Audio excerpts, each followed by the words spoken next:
پیغام لنډه او دردونکې کیسه. امید لرم چې تر پایه پورې راسره واورئ.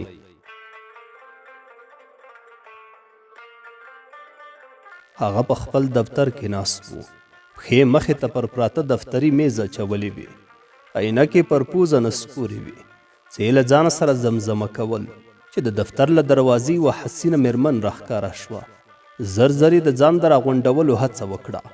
مېرمن له اجازې غوښتلو سره سم دفتر ته ننوتله او له ستړي مشي وروسته د رئیس د میز تر څنګ هغه کوچني میز ته کېناسته چې یو شمېر مجلې او ورځپاڼې پرې پرتې وې.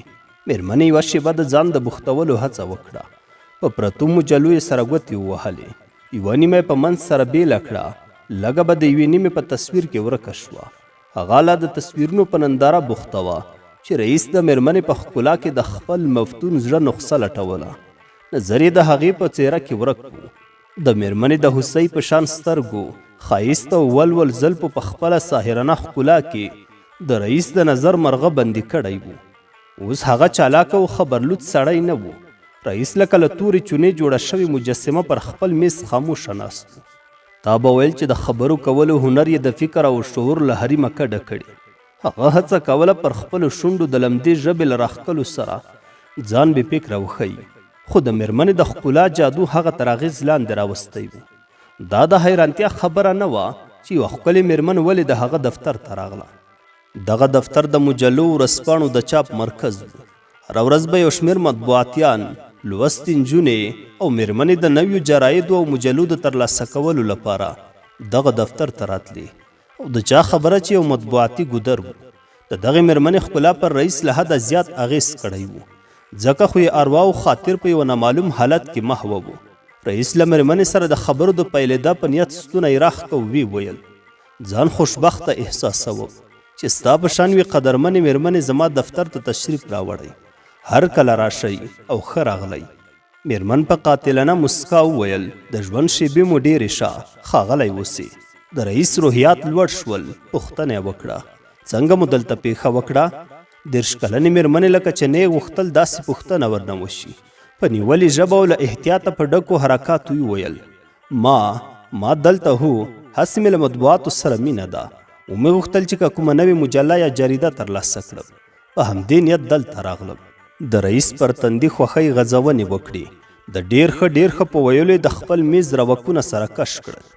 یو بنډل مجلې د مېرمنې مخې ته بار کړي او په نارامه مسکا یې وویل: دا ټولې ستا له سره ځار دي. ته چې له مطبوعاتو سره مینه لرې، موږ له تا سره مینه لرو. سبا به درته نور ډېر کتابونه پیدا کړم او دا دې نو خپل ځای دی. مېرمن له حیا په ډک انداز مننه وکړه. په زړه کې وویل: په یو مناسب وخت کې به ورته کیسه وکړم چې څنګه دلته راغلی یم. رئیس بیا پوښتنه وکړه: او ګوره نوم مبارک دې څه دی او چېرته وظیفه لرې؟ هغې شونډې وچیچلې. له لږې چوپتیا وروسته یې وویل: نوم مې ښکلا دی او لا خو تر دې دمه کومه دنده نه لرم. رئیس وار د واره وویل: واه واه، څومره ښه نوم. په رښتیا چې نوم اسماني وي. زما د یو ملګري خبره سمه ده چې وایي تر ډېره د انسان نوم د هغه له شخصیت او اوصافو سره سم وي. زه چې ستا ښکلا او ښایست ته ګورم لکه ملایکو چې په قلم جوړه کړي. دغه نوم ستا لپاره ډېر پر ځای او مناسب دی. له دې سره دواړو په کټ کټ وخندل. د رئیس ارواح ته قرار پخوانی جرأت او چالاکي راستنې ده. هغه مرۍ راښکله او ویې پوښتل: تاسې ولې وظیفه نه لرئ؟ نه غواړئ له ما سره د یوې سکرترې په حیث کار وکړئ؟ مېرمن پر خپلو سرو شونډو د خندا پر کابو کولو بری وموند. له ځانه د پوښتنې کولو په نیت یې شونډې بوڅې کړې. له لږې خاموشۍ وروسته یې وویل: په دې به سوچ وکړم، خو زه داسې قسمت لرم چې له کوم دوست سره مخ شم بیا مو تر منځ د جدایۍ او بېلوالي توپان راشي او په یو ځای نه پاتې کیږو. که نه د تاسې په شان له یو مهربانه شخص سره دنده ماته ستر ویاړ ښکاري. رئیس په حیرانتیا وویل: زه ستا د خبرې په فلسفه پوه نه شوم. یعنې ګمان کوئ چې که تاسې دلته سکرتره شئ، زما او ستا تر منځ به خدای مه کړه کومه ترخه خبره پیدا شي؟ مېرمن د انکار په ډول سر وخوځاوه. زلفې پر مخ یوې او بلې خوا واوښتې. ویې ویل: نه، زه هیڅکله دا ګمان نه کوم. زما موخه دا وه چې قسمت به مو یو ځای پرېنږدي. بیا به یو بل د مشر او سکرترې په توګه نه شو لیدلی. رئیس بې مفهومه خندا وکړه. ویې ویل: پال مه نیسه، چرت مه خرابوه. زه ډاډه یم چې هیڅ طوفان مو سره نشي جدا کولی. له دې سره یې پر خپل تراشلي مخ لاسونه راښکل. سمدواره یې فکر شو چې باید میلمنې ته چای راوغواړي. د زنګ په وهلو خپل پیاده راوغوښته، ورته ویې ویل زر 2 پیالې چای راوړه. دا وخت یې میرمنې ته وویل ښکلا جانې، زه پر اخلاقي سپېڅلتیا باور لرم، پر خپل نفس حاکم یم. خدای ښه استعداد راکړی، د خبرو کولو هنر مې زده دی.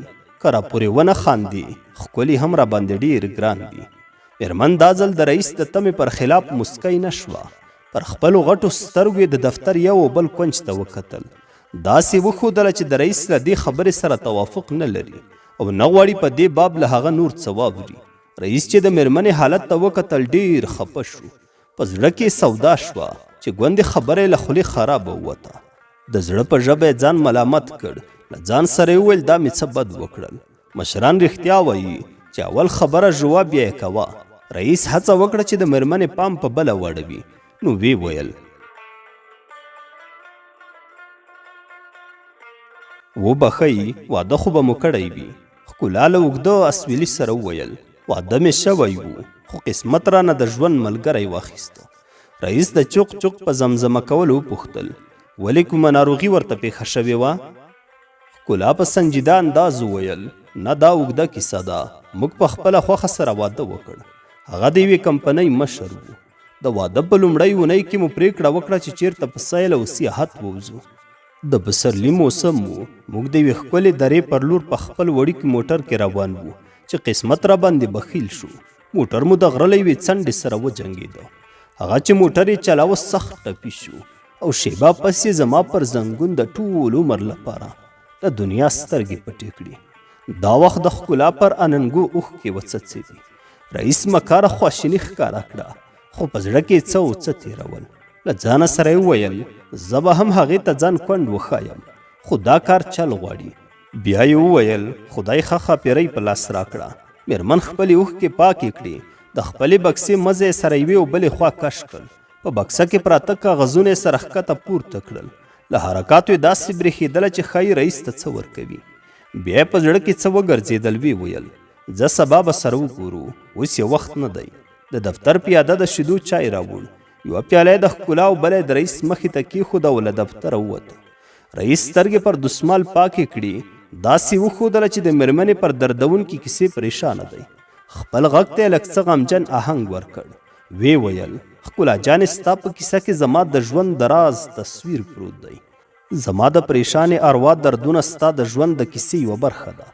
بیا د مکر او فریب له مخې د خپل ذهن د درد او غم دیوان پرانیسته. اسویلی یې وکړ. ویې ویل ما په همداسې یوه پیښه کې خپله میرمن له لاسه ورکړه او زه بد نصیبه پاتې شوم. لږه شیبه یې په خپلو روحیاتو کې د خفګان نښې وزغلولې. بیا یې وویل دې خبرې ته سوچ مه کوه. قسمت که یو ځل د چا د مینې غیږ تشه کړي بیا پرې بیرته ډېر څه لوروي. دا د فطرت قانون دی چې یو پسرلی تیر شي کال ته بل راځي او یو ځل بیا د کائناتو د ورشو لمن له ښکلا ډکه شي. وچې څانګې بیا غوټۍ او ګلان ونیسي او څانګې څانګې شي. د لا غوښتل نورې هم خپلې خبرې وغځوي چې میرمن ښکلا د تګ په نیت پاڅېدله. رئیس د پاتې کېدو ډېر ټینګار وکړ، خو د هغې اراده بدلېدونکې نه وه. ښکلا له دفتره د وتو پر مهال مستوره شان مسکا وکړه او رئیس ته یې وویل زه سبا بیا دلته راځم، خو له یوه پیغام سره. اوس د خدای په امان. رئیس کوشش کوه چې له ښکلا سره د باندې ووځي، خو هغې ورته له دفتره په نه وتو ټینګار کوه. میرمن ښکلا روانه شوه. رئیس خپل میز ته ستون شو. هغه خوشحاله او تازه معلومېده، لکه په خوب کې چې د جنت له حورې سره ملاقات شوی وي. په زړه کې یې ګوړې ماتولې. پام یې شو چې میرمنې ورته د پیغام خبره وکړه. په اندېښنه کې شو. له ځانه سره یې کرل او ریبل. ماښام چې کور ته لاړ هلته یې هم په همدې خبره سوچ کاوه چې سبا به دغه میرمن له کوم پیغام سره راځي. آخر دې پایلې ته ورسېده چې ښایي ورته ووایي چې له تا سره واده کوو، همدلته به در سره سکارتره هم یم. هغه لکه سودایي ټوله شپه همدې سوچونو او اندېښنو خوب ته پرې نه ښوده. یو ځل پر خپلو درواغو پښیمانه شو. په زړه کې یې وویل که دغه میرمن له چا نه پوښتنه وکړي او هغوی ورته ووایي چې زموږ رئیس ښځه لري نو بیا یې وویل ځه دا دومره غټه خبره نه ده. مامورین دا جرأت نه لري چې زما په اړه د شخصي ژوند په باره کې خلکو ته څه ووایي او چې زه ورته یو ځل دا خبره له غوږه تېره کړم چې زما په باب به چاته څه نه وایي، بیا څوک دی چې زما له امره سرکشي وکړي. سهار رئیس له خپله وخته د مخه دفتر ته راغی. اداري مدیر ته یې لا پرون ویلي و چې سبا یوه په زړه پورې ناشته تیاره کړي. په دې سهار د ریاست ټول مامورین د دفترونو پر پاکولو لګیا وو. تا به ویل چې د کوم مشر پلاوي له ورتګه خبر شوي دي. هغه په دفتر کې د ناشتې د میز ترڅنګ ناست و. شیبه په شیبه یې ساعت ته کتل او د میرمن ښکلا ورتګ ته سترګې پر لاره وو. هغه تېره شپه هم په سوچونو کې تېره کړې وه. ګمان یې کوه چې ښکلا به ورته له ده سره د واده کولو پیغام راوړی وي. هغه په دفتر کې ځوړندې هندارې ته ودرېده. نیکټایي یې سره یوې او بلې خوا کړه. په خپلې کورتۍ یې لاسونه راښکل. خپل ځان ته د پتلون له بریده تر تورو بوټانو په هنرمندانه او سیکالوجیک انداز وکتل.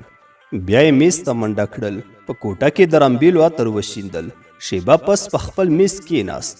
د تېرې شپې خوب ور په یاد شو چې پر اوښ سپور یې ورنه لاندې وغورځي او لاس یې مات شي. بیا به یې د خپلې بوډۍ مور دا خبره ور په یاده شوه چې په خوب کې اوښ لیدل اندېښنه وي. له ځان سره یې وویل کاشکې مې د دې خوب پوښتنه له کوم ملا نه کړې وی.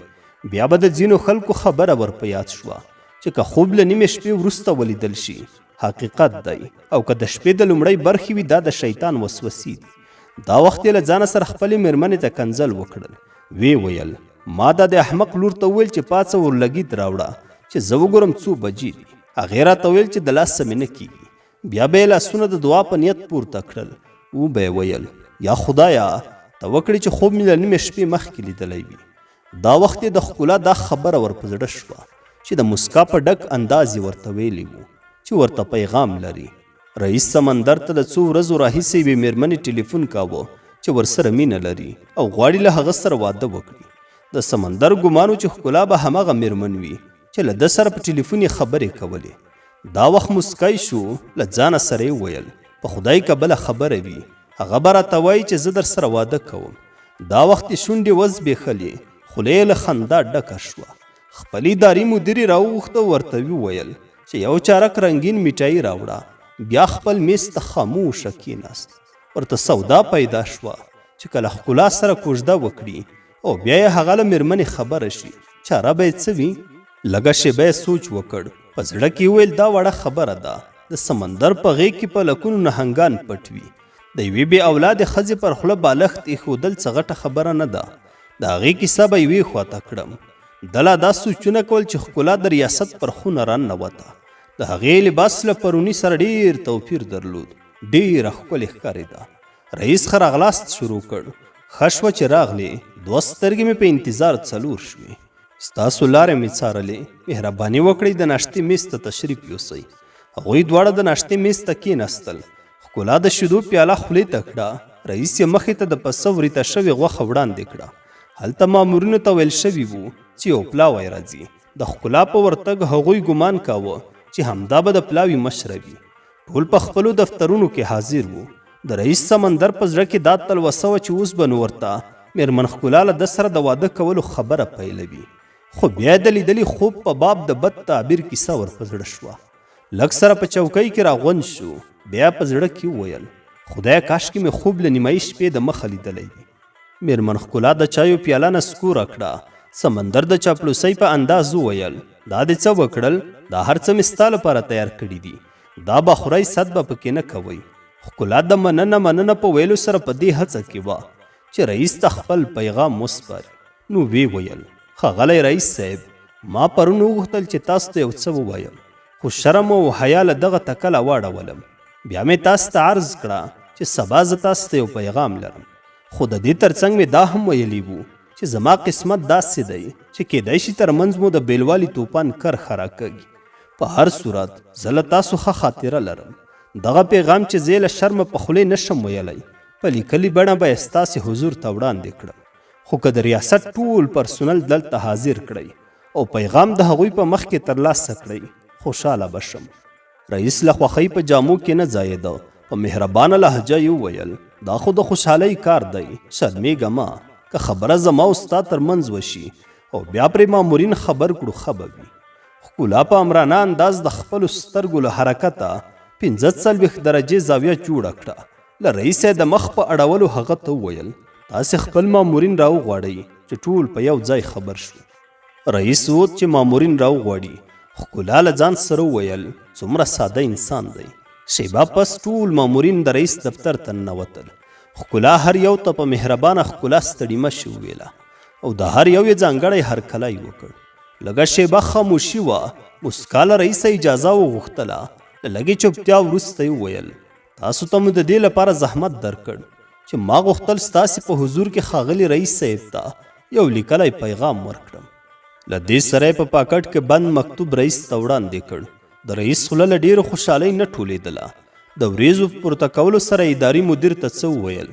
هغه د رنګه میټایانو پتنوس راوړ او د رئیس مخې ته یې کېښوده. سمندر مکتوب پرانیسته خو د لوستلو پر وخت یې ارواح کرار د پریشانۍ او اضطراب لور ته ستنېدله. ګوتې په رپېدو شوې. په زړه کې پر خپلې سادګۍ لعنت وایه. نه پوهېده چې څه ووایي. پر چوکۍ کېناست لکه روح یې چې له بدنه رسخت اخلي. مکتوب یې د دویم ځل لپاره له سترګو تیر کړ. بیا یې خپل اداري مدیر ته ورکړ. په مکتوب کې د اړوند وزارت لخوا د رئیس سمندر خان پر ځای د رئیسې په توګه د میرمن ښکلا د مقررېدو امر لیکل شوی و.